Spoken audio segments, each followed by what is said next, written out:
Bismillahirrahmanirrahim. Yaqulu Zuhri, ini gurunya Imam Malik. Fama futiha fil islami fathun qablahu kana a'zama minhu. Innama kanal qitalu haitsul taqon nasu. Falam makanatil hudnatu wa wadu'atil harbu wa amanan nasu ba'duhum ba'do wal taqaw fatafawadu fil hadits wal munaza'ah.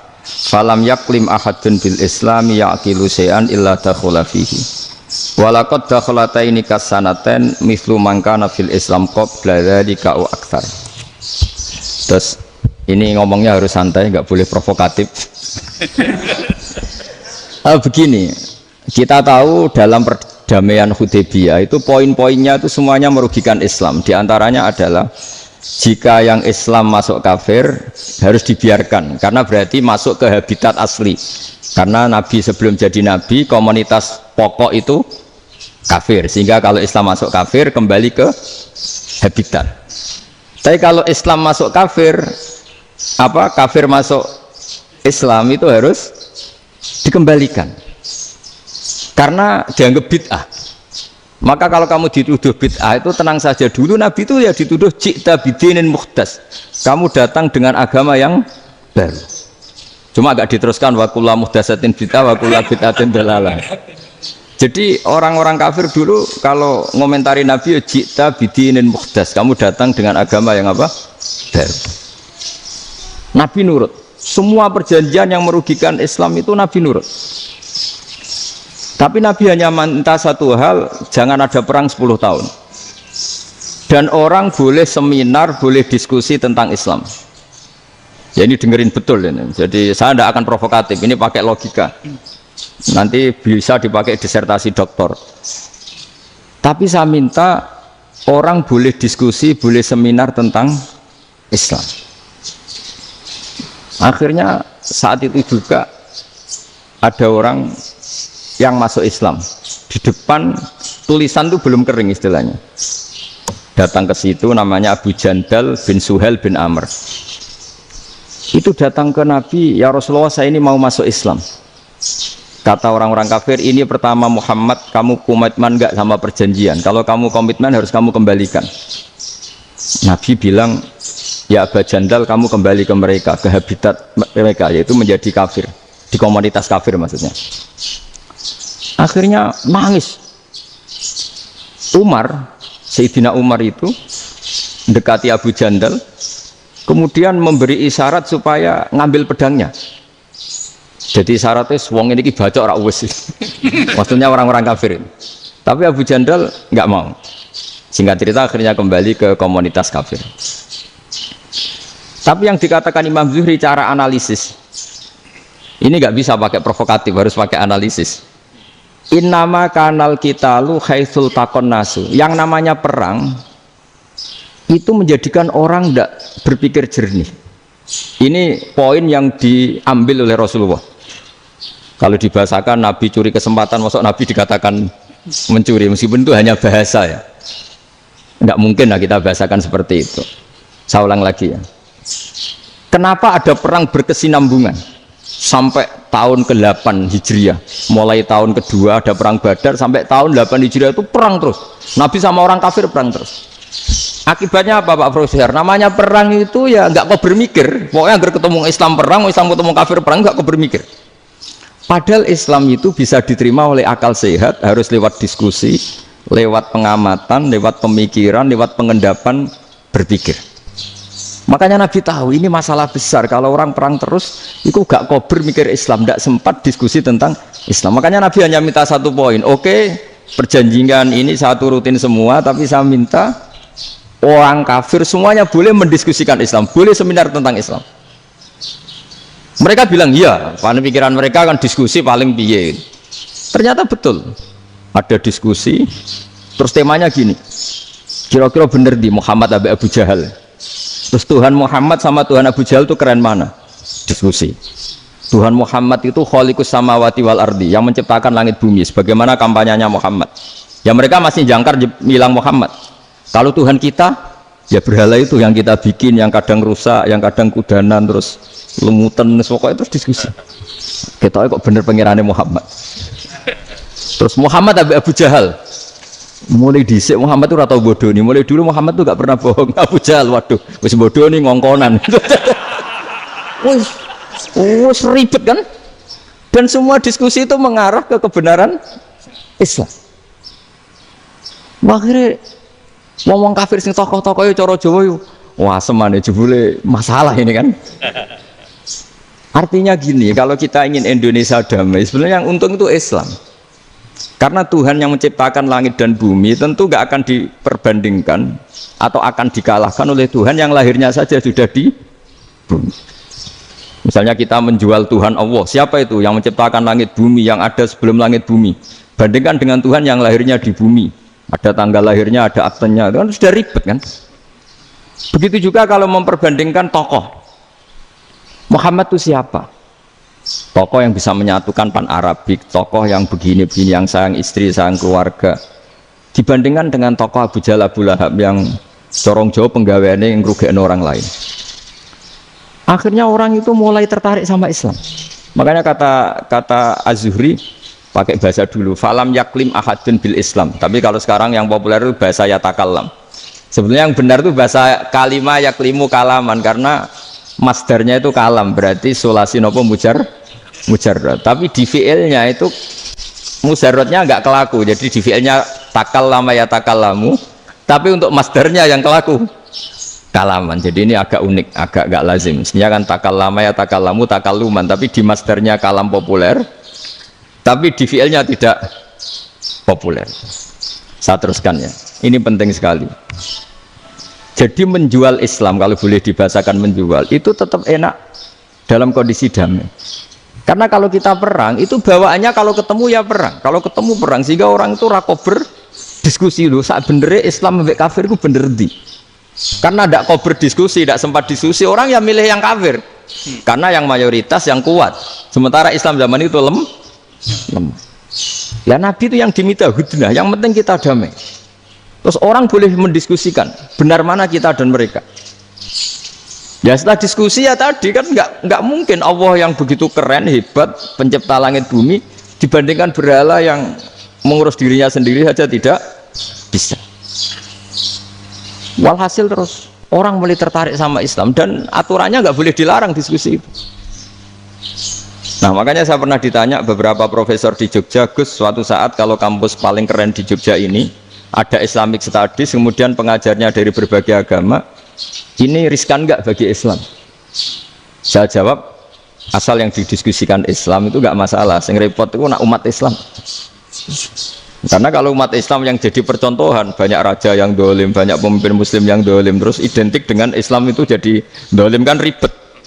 Ya kalau pas umat Islam, kalau Islam yang kumat kan jadi masalah kan. Nah, ini kan terus jadi beda umat Islam sama Islam yang lagi apa? Kumat. Singkat cerita terus Islam mendapat posisi yang luar biasa. Nah makanya di sini diistilahkan falam makanatil hudnah, ketika ada perdamaian wa amanan nasu ba'dum ba'do, orang merasa aman, itu fatafawadu fil hadis wal munazaah, mereka berdebat. Munazaah itu berdebat, keren mana konsep Muhammad dengan konsep Abu Jahal, keren mana konsep Tuhannya Muhammad dengan Tuhan kita, terus diskusi. Dan mereka akhirnya ikrar, wah yang benar ya Muhammad lah.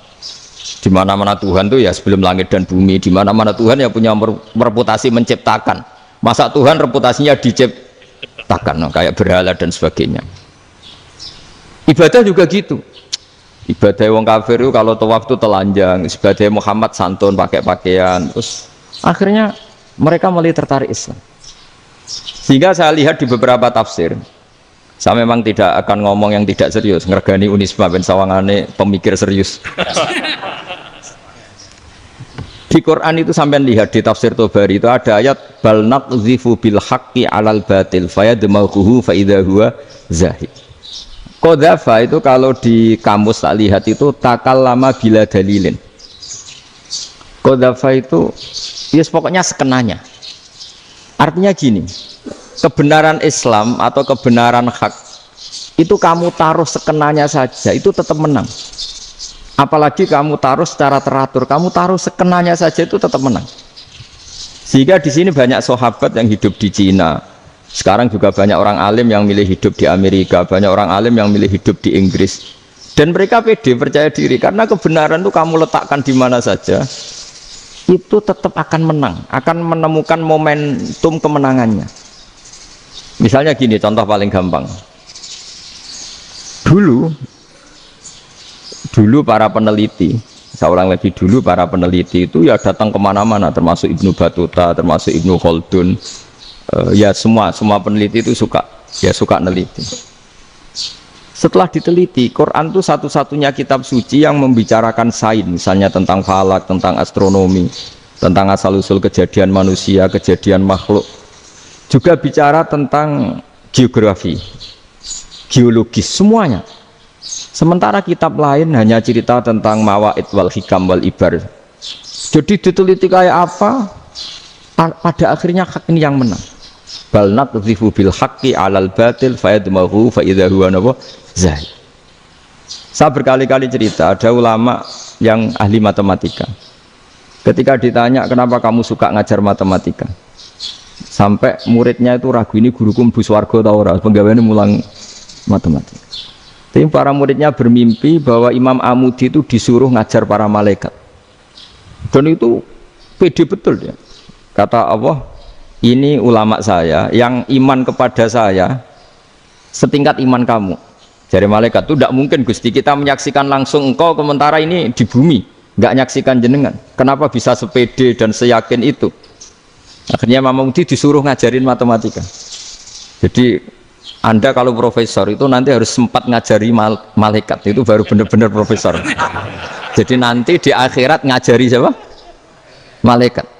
Jadi ada seminar yang melibatkan banyak malaikat, narasumbernya itu seorang profesor. Itu ketika kenapa engkau begitu yakin kalau Allah itu Tuhan dan Allah itu Al-Wahidus Shomad. Terus Imam Amudi mulai nulis angka gak beraturan, 2, 3, 4, 5 sampai 1 miliar, 1 triliun, semuanya gak beraturan. Kata beliau, nisbatus naini wasalasa ila ma la nihayatalaha iku nisbatul far'i ilal asli. Mbok angka sebanyak apapun, 2 dibanding 1 ya far'ul wahid, 3 dibanding 1 ya far'ul wahid. Semua angka yang enggak terhingga pun dibanding 1 semuanya far'ul wahid. Semua angka sebanyak apapun itu cabang dari angka 1. Fakullu hadil awalim far'un minal wahidis somad, yaitu Allah Subhanahu wa ta'ala. Wakil malaikat tepuk tangan, iya juga. Jadi begitu juga ada ulama itu ahli gambar. Saya dulu ngaji sama Mbah Mun Al-Husunul Hamidiyah, itu kitabnya itu banyak gambarnya. Dan gale gambar yang ngawur betul, memang gak ahli gambar. Saya Apple, sempurna lele. Semua gambar bangunan, gambar sapi, pokoknya gambar. Ternyata dia menemukan Tuhan itu dari gambar. Gambar serapi ini atau seruwet ini sama. Gambar rapi sama ruwet itu sama kalau dalam pandangan tauhid. Dimulai minan nuqtah al-wahidah. Kowe cek gambar sing rapi, sing indah, cek gambarmu elek, dimulai dari 1 titik. Dan titik ini nuqtatil wujud, yaitu Allah Subhanahu wa ta'ala. Jadi nak cara ahli tauhid gak penting gambarnya api, menang lomba atau ora penting. Butuhe hadis surah ini gambar baik yang rapi maupun ndak adalah min nuqtah dari 1 titik. Nah, alam raya sebanyak ini mbok gambar mbok ora, cek mulai Mars sampai Jupiter kabeh semua bentuknya yang banyak ini semuanya min nuqtatil wujud, yaitu dari titik wujud. Gini kok Allah Subhanahu wa ta'ala. Di sini hebatnya ulama-ulama, mbok dia pengajar matematika, mbok pengajar gambar, semuanya dipakai perangkat untuk tauhid. Nah, itu kan juga bagian dari Islam damai, Islam yang sangat tidak perlu perang untuk orang dipaksa Islam. Nggak perlu provokatif kayak tadi pidatonya rektor jenengan tadi. Jadi ciri utama ilmuwan tuh kalau ngomong datar tapi logikanya nggak terbantahkan, itu ciri khas ilmuwan. Kalau ciri khas politikus kalau ngomong itu keras, provokatif lah kira-kira gitu. Tapi isinya biasa. Nah, saya berharap nanti semua profesor doktor itu datar tapi isinya kualitasnya bagus ini. Mentes. Jadi makanya terus kata ulama, kenapa diistilahkan balnat zifu bil haqqi? Kenapa pakai qadzafa sementara qadzafa maknanya takallama bila dalil? Maksudnya bila dalil di sini itu min ghairi ikhtiyajin ila dalilin. Kebenaran itu memang enggak butuh dalil. Apa kita perlu dalilnya apa? Buktinya apa? Kalau 3 itu cabang dari 1, wong gendeng yakin yang takut gitu pasti orang gendeng. Wong 3 cabang dari 1 kok ditanyakan buktinya apa? Itu min awalil bidah. Pertama orang pasti tahu kalau 3 itu far'ul wahid. 1 juta juga far'ul wahid. 1 miliar juga far'ul. Gambar yang sebanyak apapun ya dimulai dari 1 titik. Cek gambar benar maupun yang tidak. Akhirnya apa? Ulama dulu itu sebegitu rileks nerangkan tauhid. Lalu kenapa asma ini yang ya ini kan khas NU ya, khas pesantren. Sebenarnya saya keberatan pakai istilah khas NU, pakai khas pesantren karena NU itu anaknya pesantren, jangan dibalik pesantren anaknya NU karena sebelum ada NU itu ada pesantren. Tapi kayaknya Unisma lebih suka pakai bahasa NU dan saya ya agak-agak orderan yang terpaksa disuruh ngomong. Ini agak apa ya, agak kacau sebetulnya ini agak kacau. Jadi NU itu sama pesantren itu tua pesantren. Jadi NU dilahirkan pesantren, bukan dibalik pesantren dilahirkan NU. Sehingga barokahnya didirikan pesantren ini kadang nyuwun sewu sekali berbahashim itu kadang ide besar beliau itu ya dituruti wong NU. Jadi Mbah Hasim cara kula kok dadi Mbah Hasim ya mangkel. Mbah Hasim itu ngarangno kentong. Nggih ngaramno beduk, tapi NU nganggo kentong. Beduk. Dan uniknya Mbah Hasim enggak tersinggung. Karena ciri khas pesantren itu membolehkan perbedaan apa? Pendapat. Itu masyhur khilafnya Mbah Hasim sama Mbah Fakih Mas Kumambang itu sampai dikitabkan. Saling ngeritik, saling macam-macam lah. Jadi cara berpikir Mbah Hasim ketika Nabi rembukan, ini gimana ya cara menentukan waktu sholat ya? Ya pakai kentong ya Rasulullah, zakalin nasoro itu untuk orang Nasrani. Ya pakai buk itu trompet, zakalil Yahud itu untuk orang Yahudi. Terus, ada yang usul lagi pakai api ya Rasulullah, zakalil Majusi itu orang Majusi. Setelah itu ada orang datang lari-lari cerita mimpi azan tadi. Ya itu terus dipakai sarana pemanggilan sholat ya azan itu. Sehingga Mbah Hasim menolak kentong. Karena mantas sababi kaumin bahwa beliau keras sekali sampai bilang haram. Beliau judulnya ya haram, al jasus antakrimin nakus. Setelah naskah itu sampai ke Mbah Fakih Mas Kumambang di Gresik situ, di daerah Dukun situ. Dulu nggak ada WA ya, jadi sampainya ya lama. Makanya saya sampai sekarang nggak punya WA karena ya saya ulama kan, kalau WA-an terus ya jadi ulama. Nggak jadi ulama main WA-an terus itu. Nah itu termasuk rektor gak kau bermikir itu mesti kebanyakan WA. Karena kan otaknya didikte oleh sesuatu yang masuk, sesuatu yang dilihat itu kan pasti mendikte kita. Beda kalau yang nggak WA-an kan mikir apa kita yang menentukan. Kalau WA-an kan kita ditentukan. Mau mikir anaknya butuh apa gara-gara WA informasi Jakarta mikir Jakarta. Padahal cara kewajiban ngapain kamu orang Malang mikir Jakarta? Gara-gara WA, mikir Jakarta belum selesai ada berita di Sulawesi, mikir Sulawesi, habis itu mikir NTT. Makanya semua orang sekarang merasa tokoh nasional gara-gara informasi yang masuk itu nasional. Jadi Mas Yo RT yang mikir gimana Gus Indonesia kok? Ada RT sampai lupa kalau dia itu RT. Jadi semua orang sekarang merasa tokoh nasional. Dan itu gara-gara apa coba? Akhirnya semua orang juga punya ide tentang nasional. Harusnya negara itu gini-gini. Jebule wonge sing duwe ikon itu sapa? RT. Ribet kan? Saya teruskan. Setelah naskah itu sampai ke Kiai Fakih Mas Kumambang, beliau itu marah besar. Ini harus dilawan dan saya bukan karena benci Mbah Hasim. Beliau teman saya ketika ngaji Kiai Mahfud di Mekah. Jadi Mbah Fakih dan Kiai Hasim itu teman ketika ngaji di Mekah. Cara ngelawan tuh lucu, gak ilmiah tapi gak ilmiah wong alim tetap ilmiah. Di mana-mana serupa itu tidak sama. Ya kalau mungkin zaman Nabi di Madinah itu zaman itu kentong itu identik dengan milik Nasrani. Di Indonesia beda. Pos kampling ya kentong, kebakaran ya kentong, wae sarapan orang di LP ya pakai kentong. Jadi tidak ada jaminan kalau kentongan itu identik dengan Nasrani. Lalu haramnya di mana? Yang di mana-mana tasabuh itu identik. Ini tidak identik. Mulai masalah kan? Mulai masalah. Jadi beliau gaya judul hazruus. Hazruus itu kepala bergeleng-geleng. Sekarangan kok ngene jadi sekarangan kok provokatif gitu. Nah. Dan itu Mbah Hasyim ya hormat Mbah Fakih hormat Mbah Hasyim. Saya sendiri secara pribadi itu lebih suka pendapat Mbah Hasyim sebetulnya. Karena bagi saya sholat itu sakral, ya sudahlah kalau sakral ya dipanggil dengan sesuatu yang sakral yaitu kalimat thayyibah adzan. Tapi saya tidak akan bilang kalau kentongan itu haram.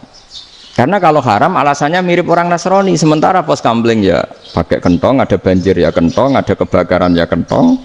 Jadi tidak identik untuk misa atau untuk sholat ala Nasrani. Tapi itu dulu ya rileks saja, dua beliau itu ya saling menghormati padahal saling kritik. Dan dulu ulama yang beda madhab itu ya saling menghormati. Imam Syafi'i itu kalau sholat di kawasan Masjid Abi Hanifah ya tidak kunut. Ketika ditanya kenapa kamu tidak kunut sementara engkau berpendapat kunut itu sunat, ikroman di hadal madhab, saya sangat menghormati madhab. Imam Ahmad bin Hanbal itu berpendapat kalau orang pakai bekam, pakai iftisot atau hijamah itu batal sholatnya. Sementara Imam Syafi'i mengatakan tidak batal apa sholatnya atau wudunya tidak batal. Tapi Imam Ahmad itu ditanya, apa kamu makmum Syafi'i? Bagaimana mungkin saya tidak makmum sama wali kutub seperti Imam Syafi'i? Padahal menurut keyakinan Imam Ahmad ini sholatnya batal. Ini habis ikhtijam udah wudu. Tapi tetap saja beliau karena perbedaan pendapat di furu' itu lazim. Ya orang boleh berdebat ketika Unisma datangkan saya itu saking senengnya kiai apa saking sombongnya sampai ngatur kiai kan nggak pernah bisa diperdebatkan itu kan orang boleh debat kan itu saking angkuhnya apa saking senengnya kan nggak jelas kan dan orang boleh setuju pendapat saya yaitu ngatur kiai itu haram, setuju juga Pak Rektor ekspresi mahabbah itu ya macam-macam. Dulu sahabat ya gitu, sahabat itu ada yang nggak kenal wajahnya Nabi sama sekali sampai akhir hayatnya. Ketika ditanya, lo kamu itu sahabat kok nggak tahu wajahnya Nabi? Saya tidak pernah berani memandang Nabi karena ijlalan Nabi terlalu menghormati saya sehingga tidak berani memandang wajahnya. Ada sahabat yang penggawaannya dulu wajah Nabi sampai bisa nyifati alfiu faminunil hajib sampai bisa nyifati detail karena dulu wajah Nabi itu ibadah. Ada seorang wali ditanya, kalau kamu di surga ingin nggak melihat Allah? Enggak. Loh, tapi semua orang ingin melihat Allah. Unazzihu dzalikal jamal an-nadhari misli. Ben gak elek-elek Allah tak delok terima aku. Wong ra jelas. Berarti kok delok pengiran. Banyak. Jadi justru tapi karena saking takzimnya. Enggak lah, mosok aku kok. Makanya saya berkali-kali cerita. Menurut kesepakatan ulama, soft awal itu paling baik. Tapi banyak juga wali yang kalau sholat itu di belakang. Koyok paling bener yang gue ngarep gitu. Bayangkan misalnya kamu semangat di soft awal di Masjid Haram, jebule sholatnya salah. Itu dari malaikat gayane gue ngarep, jebule raro.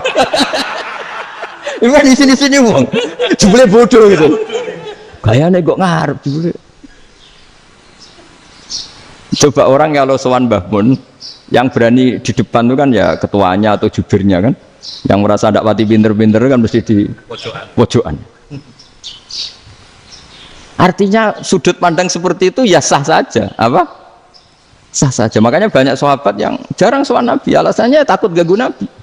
Banyak yang sering sowan Nabi, alasannya seneng Nabi. Yang sowan ya seneng Nabi, yang nggak sowan alasannya seneng. Lu Nabi itu tokoh, punya keluarga, punya anak. Kalau saya sering sowan berarti sering ganggu. Yang sering sowan dia alasan ini khazanah kita harus istifadah.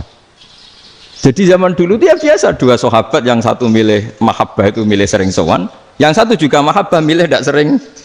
Karena pertanyaannya bisa dibalik kan, sering sowan apa sering ganggu coba. Nabi Abedar, assalamualaikum. Nabi nimang cucunya, assalamualaikum. Ayo bener yang sowan apa bener yang enggak kalau seperti itu. Akhirnya terus diatur sedemikian rupa oleh Quran. Walau annahum sabaru hatta takhruja ilaihim lakana khairal lahum. Jadi sahabat kalau mau sowan Nabi ya nunggu di Sufah. Kalau Nabi keluar berarti milik publik. Sekali masuk ke dalam tidak ada sahabat yang berani sowan. La tadkhulu buyutan Nabi illa ayyudzana lakum. Kalau soal sampai masuk dalam harus nunggu dipanggil. Karena sekali Nabi masuk dalam itu milik privat keluarga, milik istrinya, milik cucunya, milik keluarganya. Jadi Nabi sekali keluar ke ruang itu berarti milik publik. Itu terus jalan tengah. Karena kalau langsung masuk, bayangkan saya itu sering menyaksikan Mbah Mun habis ngaji 2,5 jam ngaji Jalalain, baru masuk Assalamualaikum, padahal yai mungkin mau ke kamar mandi, mau ini itu. Jadi dulu itu Quran sangat modern, sebelum ada dokter ngatur tamu, rektor ngatur tamu itu Islam sudah modern. Dia kan gak fair kan, misalnya saya ke Unisma harus janjian pakai ini, terus kalau misalnya kesini selonang-selonang kan lucu kan, mentang-mentang kiai terus juga sowan-sowanan selonang-selonang, padahal kalau kita mau ke mereka pakai protokol. Sering tidak fair dunia ini, tapi karena aku kiai oleh gelo ya sudah. Akhirnya saya memutuskan gak gampang kemana-mana karena itu. Saya sering didatangi ajudannya menteri, Gus mau ada tamu dari Jakarta tanggal ini, mesti saya bilang, mereka milih tanggal yang mereka kosong, kok tidak mikir apa situ kosong. Tak jawab enggak lah, sebelum diatur bahasanya dan tawaduknya gitu. Akhirnya dibalik, datang lagi, Gus jam dengan kosong apa kita menyesuaikan. Lah itu lagi dia akhlak kata saya. Itu baru punya akhlak kata saya. Bukan masalah ini, bukan masalah gengsi ya. Saya sendiri itu dolan ke alumni itu jarang, karena ya takut. Kiai kan yo nganggur, jam 09.00 nganggur, jam 10 nganggur. Bisa saja alumni itu kerja di pabrik, bisa saja yang latihan ekonomi di pasar. Jika kalau saya datang jam 9, iki kiai sing nilai santri ini, apa kiai sing ganggu santri? Nah karena orang ini melakukan rutin, gak kok berpikir, pokoknya ini jenis silaturahim. Mau nyerah kok berpikir, padahal kalau diangan-angan, ini kiai yang nilai santri ini, apa kiai yang ganggu santri ini karena datang di jam kerja. Nah, bayangkan kalau kebenaran dulu itu dikawal oleh satu peradaban perang. Jadi Nabi sesuai diangen-angen Pak Nabi. Perang Badar menang Nabi, perang Uhud menang wong kafir, perang ini gonta-ganti. Apapun itu yang penting satu kesimpulannya, cara Rasulullah kesimpulannya satu. Orang tidak kober mikir kebenaran secara mengendapkan pikiran dengan pikiran jernih. Maka hebatnya Nabi ketika perjanjian, pokoknya saya minta nggak ada perang. Dan orang boleh mendiskusikan Islam. Itu luar biasa idenya Nabi. Karena bawaan perang itu wong kan nggak kok bermikir. Ibarat seorang misalnya seneng satu perempuan, ketemu rivalnya langsung perang kan nggak mikir. Tapi kalau kau bermikir, jangan-jangan cawe wedok iku ora seneng aku. Untungnya apa untuk wong ayu ora seneng, malah mau loro hati. Terus sudahlah, buruan dialihkan kemana kan gitu. Itu nak mau amen WA nan tukaran lewat SMS atau tarung langsung ora kau bermikir. Tapi kalau kau bermikir, akhirnya berpikir nih. Perempuan tadi sebenarnya yang disenangi siapa? Oke, ternyata senang Pak Erik. Sudah kita ngalah. Karena tidak ada nikmatnya kan menikahi perempuan yang sama sekali tidak mencintai kita. Tapi kalau nak kau berpikir pokoknya diprovokasi, wah gue kalah mbak A, gue kalah mbak B. Pikirannya kan, ojo sampai kalah. Bareng wis menang ternyata ada mas. Lah. Nah bayangkan Islam itu seperti itu dulu, dipertarungkan. Luang Islam itu dinu aklin, agama yang diterima dengan akal sehat. Tapi sekarang ukurannya perang. Yang menang berarti benar, yang menang benar. Kan terus jadi repot. Itu Nabi tidak ingin, makanya Nabi ingin sudahlah, nggak ada perang. Nah, makanya kata Imam Zuhri, fathul Islam terbaik adalah orang boleh diskusi tentang Islam dan tidak ada perang. Lagi-lagi penting, tidak perang itu penting, silmun itu penting, perdamaian itu. Setelah tidak ada perang, akhirnya fatafawadu fil hadis wal munazah, orang boleh diskusi apa saja, termasuk boleh adu polemik. Konsep satu Tuhan dan Tuhan banyak diperdebatkan. Akhirnya Nabi secara rileks bisa menjelaskan, Muhammad, urusan kita banyak, kalau Tuhannya satu tidak cukup, Tuhan harus banyak untuk menyelesaikan berbagai urusan. Ada Tuhan bagi rektorat, bagi macam-macam kan. Ada Tuhan untuk ngurusi utang, ngurusi BPKB, macam-macam. Terus kata Rasulullah, enak saja Nabi jawabnya, ya kalau kamu punya majikan banyak, perintahnya beda-beda, kamu mangkel enggak, bingung enggak? Ya susah mat, kalau majikannya banyak, perintahnya beda-beda, kita jadi repot. Seneng mana? Seneng majikan satu. Ya sudah, Tuhanmu itu majikan kamu. Kalau Tuhannya banyak, perintahnya macam-macam, kamu yang repot. Akhirnya ya sudah mat, Tuhannya satu aja. Ya, itu ya barokahnya diskusi tadi, barokahnya enggak perang. Daraballahu mathalan rajulan fihi syuraka'u mutasyakisuna wa rajulan salamal lirajul hal yastawiyani masalah. Terus alhamdulillah. Jadi orang yang paling kafir pun saat itu taslim. Nah ini kembali ke kalimat la ilaha illallah. Saya tidak perlu provokatif, pasti teori saya itu benar. Bukan saya bilang benar itu karena sombong, enggak. Ini sesuai teks. Misalnya begini. Benar enggak kelompok takfiri yang suka ngafirkan orang lain? Itu pasti tidak benar. Logikanya gampang. Orang yang kafir 70 tahun saja dengan melafadzkan la ilaha illallah menjadi muslim. Masa dengan kalimat yang sama yang muslim menjadi kafir? Itu logikanya kan enggak ketemu. Orang kafir 70 tahun untuk menjadi muslim disuruh baca apa? La ilaha illallah. Tapi gara-gara baca la ilaha illallah nyekel patok jadi kafir. Pertanyaannya, loh ini kalimat apa? Kalimat untuk mengkafirkan apa kalimat untuk mengislamkan? Karena yang kafir dengan kalimat itu menjadi Islam, ternyata yang Islam dengan kalimat itu menjadi kafir. Itu ketemu nggak? Cara logika itu kan nggak ketemu kan? Makanya cara pikirannya Abul Hasan Asyadzili, dan saya setuju pikiran itu. Istighfar ini boleh orang Jawa Timur protes karena kadang beda manhaj, tapi jangan protes saya, protes Abul Hasan Asyadzili kualat mesti sampean.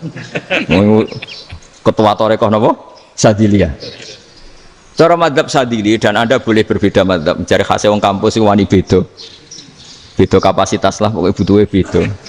Dan ketok pinter, ketok kritis tuh. Cara madzhab Abul Hasan Asyadzili itu gini Pak Rektor. Jadi istighfar itu baik. Tapi ba'da kamali tauhid, setelah tauhidnya itu benar. Alasan beliau masuk akal.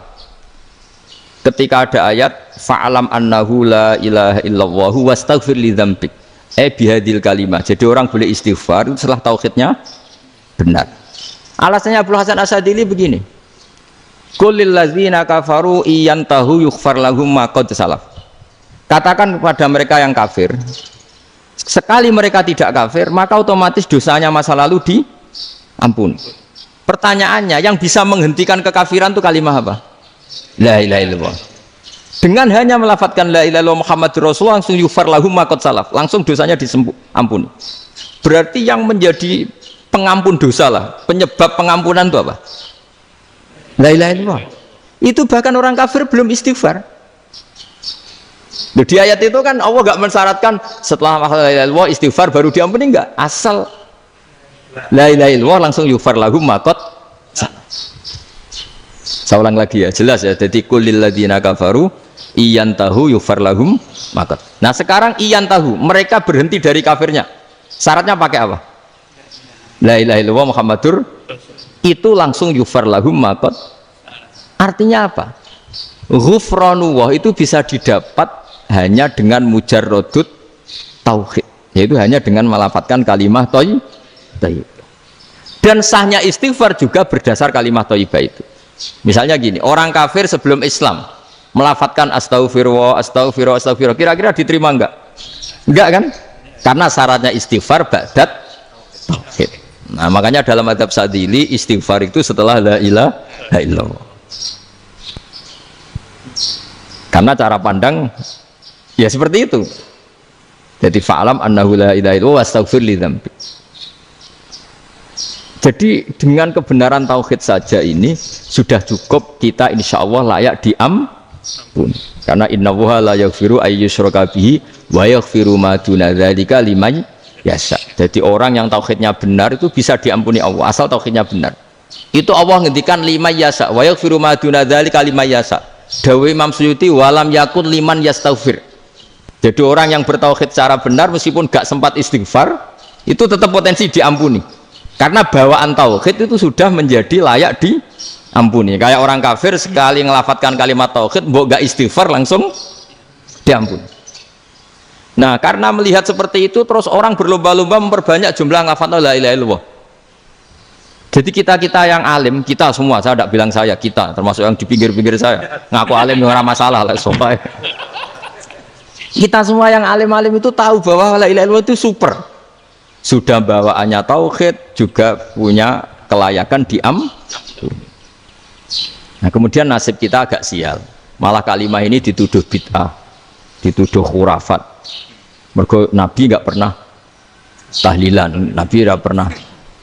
Nabi nggak pernah tahlilan, kalau diartikan Nabi nggak tahu mau coba la ilaha illallah, enak gak kalimat ini. Nah, ini provokatif. Bismillahirrahmanirrahim. Nahmaduka ya ghafuru ya syakuru masalli wa sallim ala basyirina Muhammad wa sahbihi wa barik wa sallim asma'in. Allahumma ya wa barik lana fi ikhtiyarina wa barik lana fi kasbina wa barik lana fi muakhatina wa barik lana ya wa fi islahina. Allahumma ij'alna mutawaddina fika mutahabbina fika mutabadilina fika waj'al a'malana khalisatan liwajhikal karim. Allahumma ij'al himmatana wal fi hadid dar ila kalimatikal ulya ya Allah wa da'wata ilaika wa dzikras ismika ya wa dzikras ismika ya uluwan fil ardi ya Allah urzuqna ya wa himmatan aliyatan himmatan ya Allah nakunu fi hadhihi dar mu'dina kalimatakal ulya warzuqna kalimatal ulya ma'al muslimina ya Allah fil baldah Indonesia waj'al ya wa hadil baldah baldatan mubarakan mahmiyatan min intik mar'iyatan min intik Allahumma alif baina qulubina wa aslih dhata bainina wa marhamata habibika Muhammad wa aslih mata habibika Muhammad wa tahannan ala ummati habibika Muhammad waj'alna ya Allah radina muyassarina fi arzakina mubarakina fi arzakina barakatan minka wa auna minka wa fadlan minka ya khairar razikin wa ya arhamar rahimin waj'alna ya muqimis salat jami'an ya Allah ya Allah waj'al farhatana farahan fi ta'atika ya Allah fi mubahatika ya Allah ya Allah ighfir lana al-jami' Rabbana atina fid dunya hasanah fil akhirati hasanah wa qina adzabannar. Shallallahu alaihi wasallam Muhammad sallallahu alaihi wasallam. Subhana rabbika rabbil izzati amma yasifun wa salamun alal mursalin. Alhamdulillahi rabbil alamin. Sirrul Fatihah.